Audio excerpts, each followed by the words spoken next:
Renault Fluence Dynamic, para você que está pensando em comprar um carro desse, mas está na dúvida se é um bom carro, se ele vai te atender bem, se a manutenção vai caber no seu orçamento, então vem comigo que nesse vídeo eu vou fazer um levantamento completo de todos os custos envolvendo a compra e a manutenção de um carro desse. Vamos falar aqui de documentação, seguro, cesta de peças completa, lista de equipamentos, parte mecânica, consumo, pontos positivos e negativos, tudo em detalhes. Então se já gostou do tema, não esquece de deixar aquele like no começo do vídeo para fortalecer o canal, se inscreva se ainda não for inscrito. Eu sou o Paulo Silva e esse é o Bate-Papo Automotivo.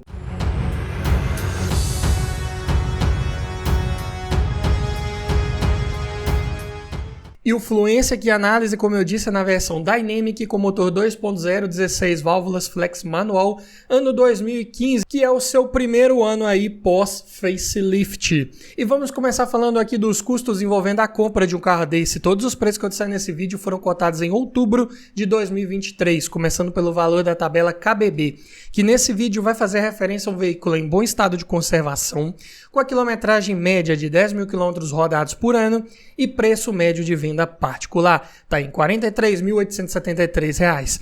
Já a tabela FIPE um pouco acima desse valor, R$ 46.685. E uma vez adquirindo um carro desse, você vai precisar fazer a transferência de propriedade dele para o seu nome. E a taxa de transferência esse ano está em R$ 246,81. Também vai precisar colocar as placas Mercosul, caso você esteja adquirindo esse carro de um outro município e ele não tenha essas placas instaladas. Em média, aqui na minha região é cobrado em torno de R$ 300.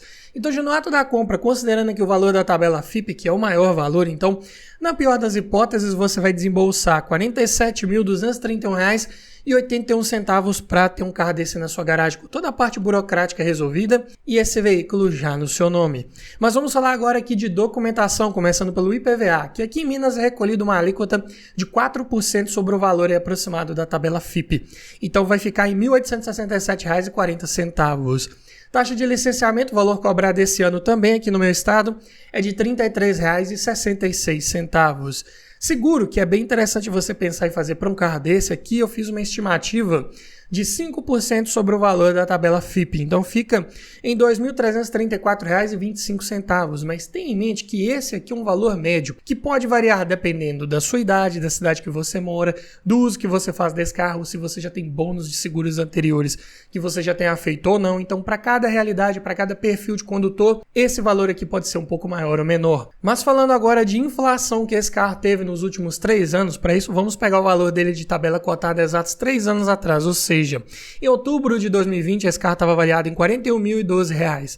Diminuindo do valor de tabela atual e dividindo por 3, ele teve uma inflação média por ano nos últimos 3 anos de R$ 1.891, o que dá 4,61% que esse carro inflacionou em média por ano, ou seja, no acumulado aqui está mais de 13% inflacionado comparado com 3 anos atrás. Não dá para usarmos esses valores aqui como estimativa para sabermos como vai ser o preço desse carro daqui a 3 anos, para estimarmos uma possível depreciação que ele possa sofrer. Então, vamos somar apenas o que de fato vai sair do seu bolso todo ano para você manter um carro desse, que é IPVA, licenciamento e seguro, caso você queira fazer. Vai dar uma média anual de R$ 4.235,31, o que dá R$ 352,94 por mês que você vai ter que separar ali do seu orçamento para ter um carro desse aí todo regularizado, com um possível seguro para ele aí e evitar maiores sustos, evitar imprevistos na hora que vier, por exemplo, lá um IPVA lá no início do ano, né, que é uma pancada ali de uma vez ali para pagar, né? Então, você se preparando ali um pouquinho a cada mês, lá na frente você não vai ter sustos. Mas vamos falar agora aqui de manutenção, como que é a cesta de peças de trocas periódicas preventivas de um Fluence 2.0 2015. Mas antes, eu tenho um recado para você. Tá olhando um carro para comprar, mas está na dúvida se aquele carro foi bem cuidado, se ele foi batido, quer aprender a avaliar um carro em detalhes? Para isso, eu desenvolvi um e-book completinho com mais de 280 itens de tudo que você precisa observar em um carro e o que você precisa observar para cada um desses itens. Dessa forma, você vai garantir uma compra mais segura, mais técnica e não corre o risco de esquecer nada na hora de avaliar o seu próximo carro. Então, esse e-book vem para te trazer muito mais conhecimento e aumentar muito as suas chances de levar um excelente veículo para sua garagem. Link na descrição. E começando aqui pelo kit de pastilhas de freio dianteiras da Cobrec, ficaram em R$ 221. Já o par de discos de freio dianteiros da Fremax, R$ 519. Kit de velas da NGK, as 4 eu encontrei aqui por R$ 408. São um pouco mais caras porque aqui são com composto de platina. Também elas são mais duráveis, então elas se pagam no longo prazo. Pneus medidas 205 6016, perfil um pouco mais alto do que os convencionais mais comuns aí para esse aro, que são os 20555, mas que você ainda encontra com certa facilidade no mercado. Coteus Continental Conti Power Contact ficaram em R$ 2.076 esses 4 pneus. Óleo de motor, a especificação aqui da Renault é a norma RN0700. E um dos modelos de óleo que atendem a essa norma, que eu cotei aqui, é o YPF Lion FS 450, APSN 100% sintético, viscosidade SAI 5W40. É um motor que pega 4,2 litros com a troca do filtro, então cotei 5 litros desse óleo, ficam em R$ 240.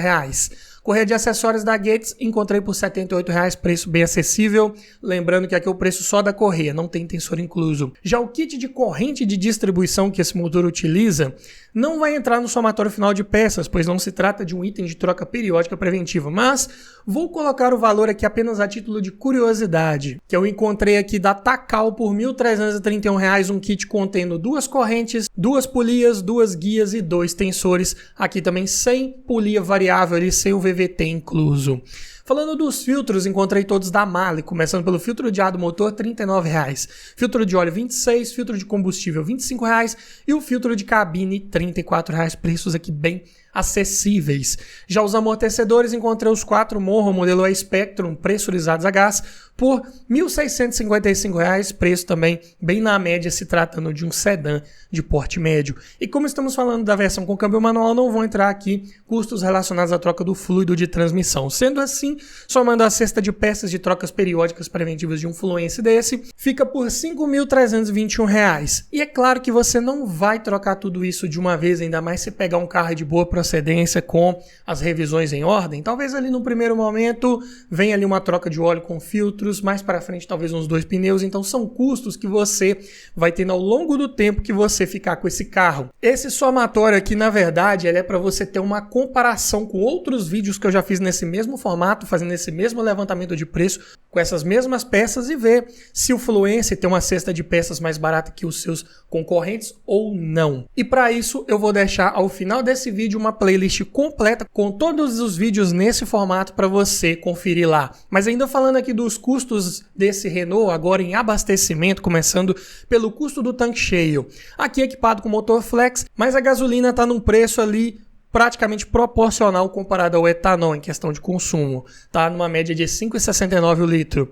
E esse carro tem um tanque até grande, de 60 litros de capacidade, então fica em R$ 341,40 para enchê-lo. Falando de consumo, e para isso eu peguei dados oficiais aqui de ficha técnica, é um carro que faz na cidade 6,2 km por litro com etanol e 9 km por litro com gasolina. Já na estrada, 8 no etanol e 11,5 na gasolina. É um carro um pouco mais pesado, como vamos ver um pouco mais à frente nesse vídeo, mas eu digo que na prática você consegue médias um pouco melhores do que essas oficiais, e com certeza, claro, dependendo da sua forma de guiar, do trajeto e do trânsito que você pegar. Mas ainda falando em dados oficiais, agora na parte de autonomia, com um tanque cheio de etanol na cidade, esse carro pode rodar 372 km, com gasolina 540. Na estrada com etanol 480 km, com gasolina 690. Tem um tanque de boa capacidade, um consumo um pouco alto, se você resolver pisar um pouco mais com esse carro. Então a autonomia vai depender muito ali da sua forma de guiar. Se você conseguir médias melhores, pode passar aí dos 700 km aí de alcance na estrada com gasolina.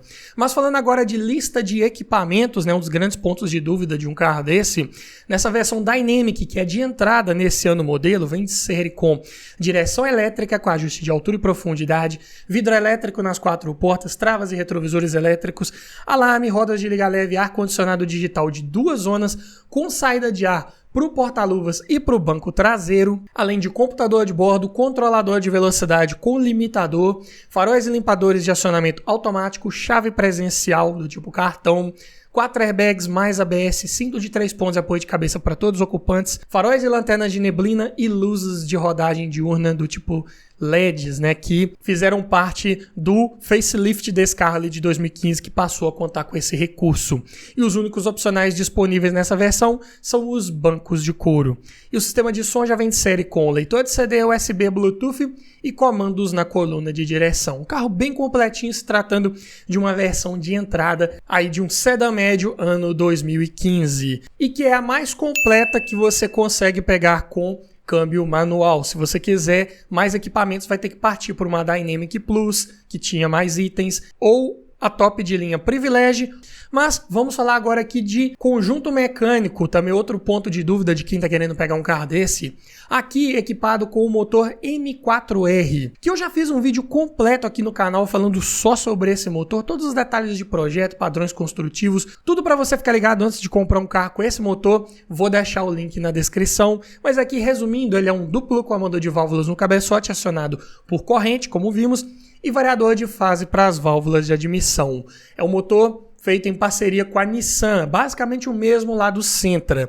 Só que aqui no Renault a potência é de 140 cavalos na gasolina e 143 no etanol, a 6.000 RPMs. E torque de 19,9 kgfm na gasolina, 20,3 no etanol, a 3.750 RPMs. Bons números num giro mediano, né? Você esticando um pouco as marchas já tem todo esse torque disponível. Para um carro de 1.369 kg, relativamente pesado para um sedã médio, a relação de peso-potência ainda fica em bons 9,6 kg por cavalo, e o 0 a 100 é feito em 9,7 segundos. Então, um carro de boas respostas ao acelerar, ao retomar velocidades aí que você não vai passar sustos na estrada, com certeza. Câmbio manual de 6 marchas, tem uma sexta marcha extra para tentar buscar uma economia um pouco melhor de combustível, principalmente na estrada, só que na prática, esse câmbio de 6 marchas do Fluence, a última marcha dele, não é muito alongada comparado com outros câmbios de 6 marchas que temos aí no nosso mercado. Seria como se fosse uma quinta um pouco alongada. E a quinta marcha mesmo desse carro ela é mais curta para dar mais poder de reação ali numa ultrapassagem, numa retomada de velocidade. Os engates são até bons, não é aquele câmbio muito preciso, mas também não faz feio. Suspensão simples, McPherson na dianteira, eixo de torção na traseira, configuração aí mais voltada para uma menor complexidade mecânica, e o sistema de freios é a disco nas 4 rodas, sendo ventilados na dianteira e sólidos na traseira. A direção é de assistência elétrica, muito boa, fica bem leve em baixas velocidades, facilita numa manobra, numa situação de baliza, e quando você vai aumentando a velocidade, vai pegando estrada, ela vai ficando mais pesadinha, passando mais segurança também aí em curvas. O porta-malas tem ótimos 530 litros de capacidade, dá para levar bagagens da família inteira sem maiores problemas, e ainda conta com banco traseiro rebatível e bipartido, caso você precise aumentar ainda mais essa capacidade de carga. Então, como pontos positivos principais de você pegar um Fluence desse, tem o seu motor confiável, resistente, se você cuidar ali da manutenção básica, é um motor que não incomoda com facilidade, de bom desempenho, aliado a um consumo de combustível condizente com a categoria, ainda mais nessa versão com câmbio manual, costuma ter um consumo um pouco melhor ali, dependendo da situação. Boa lista de equipamentos, excelente espaço interno para quem vai no banco traseiro, ótima capacidade de porta-malas, acabamento boa qualidade ali do revestimento do painel central em soft touch, bancos e forros de porta também em materiais ali de ótima qualidade, exceto o puxador de porta ali das portas dianteiras. Ele é num plástico ali que faz bastante ruído quando você aperta ele ali, puxa, o que é algo que incomoda um pouco. Também é um carro muito confortável ao rodar, suspensão mais voltada para essa característica, sem perder tanto em estabilidade. É um carro que ainda faz curvas com bastante confiança. Por essas e outras razões, é um carro de ótimo custo-benefício, bem mais barato que Corolla, Civic e Jetta aí no mesmo ano modelo. Então, é um carro que entrega tanto quanto ou até mais por um preço menor. Mas é claro que ele tem seus pontos de atenção. Primeiro, é comum de ocorrer infiltração de água ali no módulo do ABS, água da chuva. Ela escorre pelo para-brisa e ela deveria ir para o dreno ali do paralama dianteiro. Só que por uma falha de projeto, a água não escorre para o dreno, ela escorre para a parte central e costuma pingar justamente em cima de onde fica o módulo ali do ABS. E se ficar pingando água ali direto, pode sim ocorrer uma corrosão e um dano aí nesse componente. Mas felizmente já tem vários vídeos aqui no YouTube de vários outros canais ensinando como fazer uma proteção ali bem eficiente para evitar esse problema. Dá uma conferida aí depois. Além disso, suspensão, ela é um pouco mais frágil, costuma estourar coxins e buchas ali com mais facilidade. É um carro que não foi muito bem adaptado aqui para as nossas ruas e estradas, né? Um carro mais projetado lá para o mercado europeu, né? Então, acaba que você tem que ter uma atenção redobrada com manutenção corretiva em suspensão. Teto, ele tem uma caída mais acentuada na traseira, então para pessoas mais altas que vão ali no banco de trás, podem se incomodar um pouco e raspar um pouco ali a cabeça. Em espaço para os joelhos é ótimo, é um carro com bom entre-eixos, o que faz toda a diferença também. Mas é um carro de revenda mais difícil, algumas peças de acabamento são um pouco mais caras. Faróis, mesmo nessa versão que não conta com aqueles faróis de xenon da top de linha, mas aqui nos 2015 e diante já vem com faróis de projetor, que são mais caros e também encarece o seguro. Outras peças de acabamento, de uma forma geral, tanto externas quanto internas, também são dessa forma, então algo para ficar ligado. Por essas e outras razões, é um carro de revenda mais difícil, mais desvalorizado, que você vai ter que ter um pouco mais de paciência para encontrar um comprador para ele.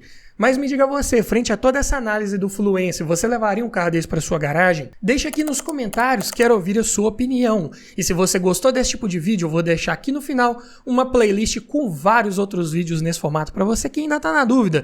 Entre um Fluence, o outro carro da categoria ou até de outras categorias, aqui você vai encontrar o vídeo que vai te ajudar a escolher o melhor carro para sua garagem.